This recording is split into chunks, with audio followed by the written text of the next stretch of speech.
Première épître à Timothée, chapitre 1er, premier paragraphe, versets 1 et 2. Paul, apôtre de Jésus-Christ, selon le commandement de Dieu notre Sauveur et du Christ Jésus notre espérance, à Timothée, mon véritable enfant dans la foi. Grâce, miséricorde, paix de la part de Dieu le Père et du Christ Jésus notre Seigneur. Deuxième paragraphe, versets 3 à 17. Comme je t'ai prié de rester à Éphèse lorsque j'allais en Macédoine, afin que tu ordonnasses à certaines personnes de ne pas enseigner des doctrines étrangères et de ne pas s'attacher aux fables et aux généalogies interminables qui produisent des disputes plutôt que l'administration de Dieu qui est par la foi.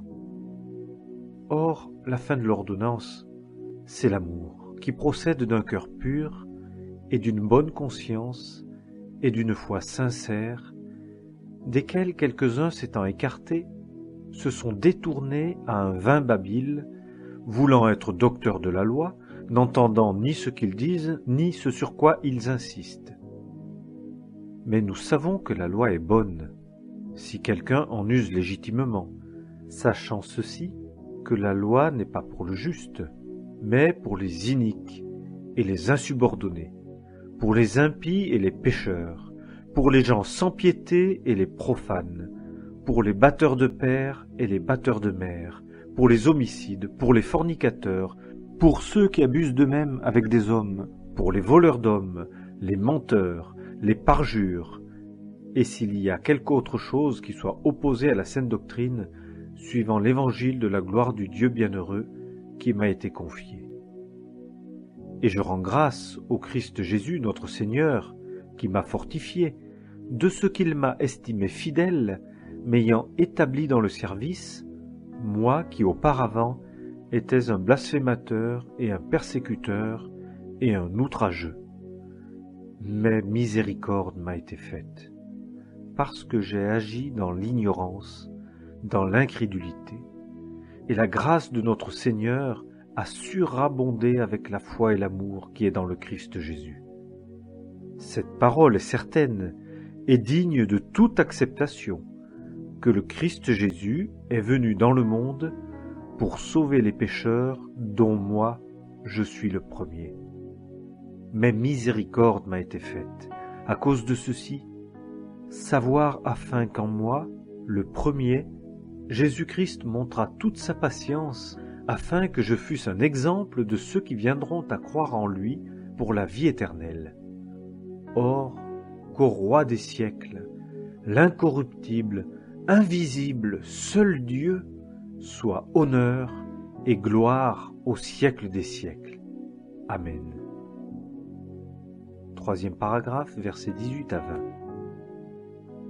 Je te confie cette ordonnance, mon enfant Timothée, selon les prophéties qui ont été précédemment faites à ton sujet, afin que par elles tu combattes le bon combat, gardant la foi et une bonne conscience, que quelques-uns ayant rejeté, ils ont fait naufrage quant à la foi, du nombre desquels sont Hyménée et Alexandre, que j'ai livrés à Satan, afin qu'ils apprennent à ne pas blasphémer. Première épître à Timothée, chapitre 2, premier paragraphe, versets 1 à 7. J'exhorte donc, avant toute chose, à faire des supplications, des prières, des intercessions, des actions de grâce pour tous les hommes, pour les rois et pour tous ceux qui sont haut placés, afin que nous puissions mener une vie paisible et tranquille en toute piété et honnêteté. Car cela est bon et agréable devant notre Dieu Sauveur, qui veut que tous les hommes soient sauvés et viennent à la connaissance de la vérité. Car Dieu est un, et le médiateur entre Dieu et les hommes est un, l'homme Christ Jésus, qui s'est donné lui-même en rançon pour tous, témoignage qui devait être rendu en son propre temps, pour lequel moi, j'ai été établi prédicateur et apôtre, je dis la vérité, je ne mens pas, docteur des nations dans la foi et dans la vérité. Deuxième paragraphe, versets 8 à 15. Je veux donc que les hommes prient en tout lieu, élevant des mains saintes, sans colère et sans raisonnement. De même aussi que les femmes se parent d'un costume décent, avec pudeur et modestie, non pas de tresses et d'or ou de perles ou d'habillements somptueux, mais par de bonnes œuvres, ce qui sied à des femmes qui font profession de servir Dieu. Que la femme apprenne dans le silence en toute soumission, mais je ne permets pas à la femme d'enseigner ni d'user d'autorité sur l'homme, mais elle doit demeurer dans le silence. Car Adam a été formé le premier, et puis Ève. Et Adam n'a pas été trompé, mais la femme, ayant été trompée, est tombée dans la transgression. Mais elle sera sauvée en enfantant si elle persévère dans la foi et l'amour et la sainteté avec modestie. Première épître à Timothée, chapitre 3. Premier paragraphe, versets 1 à 7. Cette parole est certaine, que si quelqu'un aspire à la surveillance, il désire une œuvre bonne. Il faut donc que le surveillant soit irrépréhensible, mari d'une seule femme, sobre, sage, honorable, hospitalier, propre à enseigner, non adonné au vin, non batteur, mais doux, non querelleur, n'aimant pas l'argent, conduisant bien sa propre maison, tenant ses enfants soumis en toute gravité. Mais si quelqu'un ne sait pas conduire sa propre maison, comment prendra-t-il soin de l'assemblée de Dieu? Qu'il ne soit pas nouvellement converti, de peur qu'étant enflé d'orgueil, il ne tombe dans la faute du diable. Or, il faut aussi qu'il ait un bon témoignage de ceux de dehors, afin qu'il ne tombe pas dans l'opprobre et dans le piège du diable. Deuxième paragraphe, versets 8 à 13. De même, il faut que les serviteurs soient graves, non doubles en parole, non adonnés à beaucoup de vin, non avides d'un gain honteux, gardant le mystère de la foi dans une conscience pure, et que ceux-ci aussi soient premièrement mis à l'épreuve, ensuite qu'ils servent, étant trouvés irréprochables. De même, que les femmes soient graves, non médisantes, sobres, fidèles en toutes choses. Que les serviteurs soient maris d'une seule femme, conduisant bien leurs enfants et leur propre maison. Car ceux qui ont bien servi acquièrent un bon degré pour eux et une grande hardiesse dans la foi qui est dans le Christ Jésus. Troisième paragraphe, versets 14 à 16. Je t'écris ces choses, espérant me rendre bientôt auprès de toi. Mais si je tarde, afin que tu saches comment il faut se conduire dans la maison de Dieu, qui est l'assemblée du Dieu vivant, la colonne et le soutien de la vérité. Et, sans contredit, le mystère de la piété est grand. Dieu a été manifesté en chair, a été justifié en esprit, a été vu des anges, a été prêché parmi les nations, a été cru au monde, a été élevé dans la gloire. Première épître à Timothée, chapitre 4. Or l'Esprit dit expressément qu'au dernier temps, quelques-uns apostasieront de la foi, s'attachant à des esprits séducteurs et à des enseignements de démons, disant des mensonges par hypocrisie, ayant leur propre conscience cautérisée, défendant de se marier, prescrivant de s'abstenir des viandes que Dieu a créées pour être prises avec action de grâce, par les fidèles et par ceux qui connaissent la vérité, car toute créature de Dieu est bonne, et il n'y en a aucune qui soit à rejeter, étant prise avec action de grâce, car elle est sanctifiée par la parole de Dieu et par la prière. En proposant ces choses aux frères, tu seras un bon serviteur du Christ Jésus, nourri dans les paroles de la foi et de la bonne doctrine que tu as pleinement comprise. Mais rejette les fables profanes et de vieilles femmes, et exerce-toi toi-même à la piété. car l'exercice corporel est utile à peu de choses. Mais la piété est utile à toutes choses, ayant la promesse de la vie présente et de la vie qui est à venir.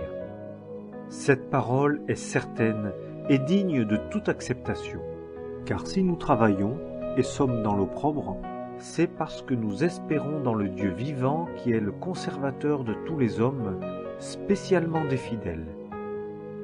Ordonne ces choses et enseigne-les. Que personne ne méprise ta jeunesse, mais sois le modèle des fidèles, en parole, en conduite, en amour, en foi, en pureté. Jusqu'à ce que je vienne, attache-toi à la lecture, à l'exhortation, à l'enseignement. Ne néglige pas le don de grâce qui est en toi, qui t'a été donné par prophétie avec l'imposition des mains du corps des anciens. Occupe-toi de ces choses, sois-y tout entier, afin que tes progrès soient évidents à tous. Sois attentif à toi-même et à l'enseignement. Persévère dans ces choses, car en faisant ainsi, tu te sauveras toi-même et ceux qui t'écoutent. Première épître à Timothée, chapitre 5. Premier paragraphe, versets 1 à 16. Ne reprends pas rudement l'homme âgé, mais exhorte-le comme un père. Les jeunes gens comme des frères, les femmes âgées comme des mères, les jeunes comme des sœurs en toute pureté. Honore les veuves qui sont vraiment veuves. Mais si quelque veuve a des enfants ou des descendants, qu'ils apprennent premièrement à montrer leur piété envers leur propre maison et à rendre à ceux dont ils descendent les soins qu'ils en ont reçus, car cela est agréable devant Dieu. Or, celle qui est vraiment veuve et qui est laissée seule a mis son espérance en Dieu et persévère dans les supplications et dans les prières nuit et jour. Mais celle qui vit dans le plaisir est morte en vivant. Ordonne aussi ces choses, afin qu'elles soient irrépréhensibles. Mais si quelqu'un n'a pas soin des siens, et spécialement de ceux de sa famille, il a renié la foi, et il est pire qu'un incrédule. Que la veuve soit inscrite, n'ayant pas moins de 60 ans, ayant été femme d'un seul mari, ayant le témoignage d'avoir marché dans les bonnes œuvres, si elle a élevé des enfants, si elle a logé des étrangers, si elle a lavé les pieds des saints, si elle a secouru ceux qui sont dans la tribulation, si elle s'est appliquée à toute bonne œuvre.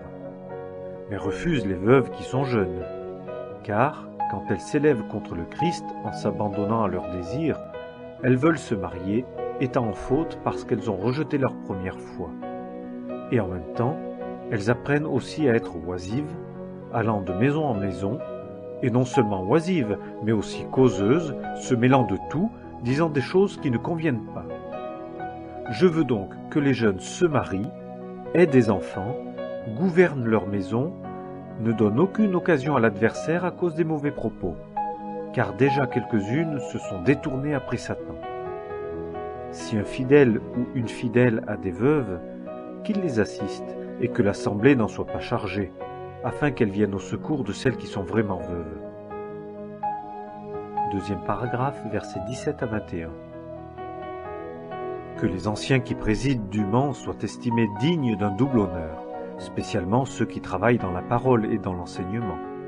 Car l'Écriture dit « Tu n'emmuselleras pas le bœuf qui foule le grain » et « L'ouvrier est digne de son salaire ». Ne reçois pas d'accusation contre un ancien, si ce n'est quand il y a 2 ou 3 témoins. Ceux qui pêchent, convainc-les devant tous, afin que les autres aussi aient de la crainte. Je t'adjure devant Dieu et le Christ Jésus et les anges élus, que tu gardes ces choses, sans préférence, ne faisant rien avec partialité. Troisième paragraphe, versets 22 à 25. N'impose les mains précipitamment à personne, et ne participe pas au péché d'autrui. Garde-toi pur toi-même. Ne bois plus de l'eau seulement, mais use d'un peu de vin à cause de ton estomac et de tes fréquentes indispositions. Les péchés de quelques hommes sont manifestes d'avance et vont devant pour le jugement. mais ceux d'autres hommes aussi les suivent après. De même aussi, les bonnes œuvres sont manifestes d'avance, et celles qui sont autrement ne peuvent être cachées. Première épître à Timothée, chapitre 6. Premier paragraphe, versets 1 à 16. Que tous les esclaves qui sont sous le joug estiment leur propre maître digne de tout honneur, afin que le nom de Dieu et la doctrine ne soient pas blasphémés.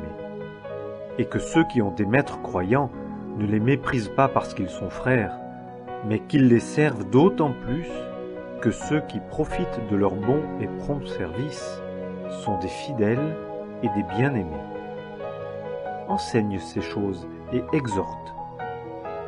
Si quelqu'un enseigne autrement et ne se range pas à de saines paroles, savoir à celle de notre Seigneur Jésus-Christ et à la doctrine qui est selon la piété, il est enflé d'orgueil, ne sachant rien, mais ayant la maladie des questions et des disputes de mots, d'où naissent l'envie, les querelles, les paroles injurieuses, les mauvais soupçons, les vaines disputes d'hommes corrompus dans leur entendement et privés de la vérité, qui estiment que la piété est une source de gain.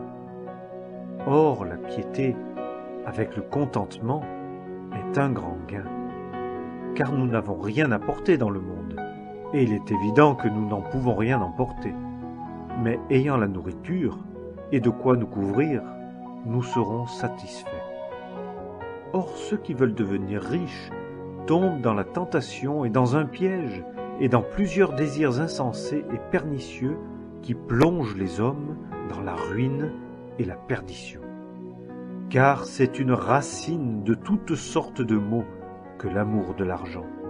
Ce que quelques-uns ayant ambitionné, ils se sont égarés de la foi et se sont transpercés eux-mêmes de beaucoup de douleurs.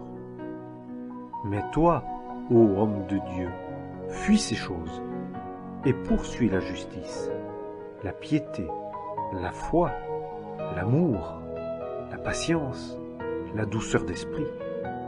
Combats le bon combat de la foi. Saisis la vie éternelle pour laquelle tu as été appelé et tu as fait la belle confession devant beaucoup de témoins.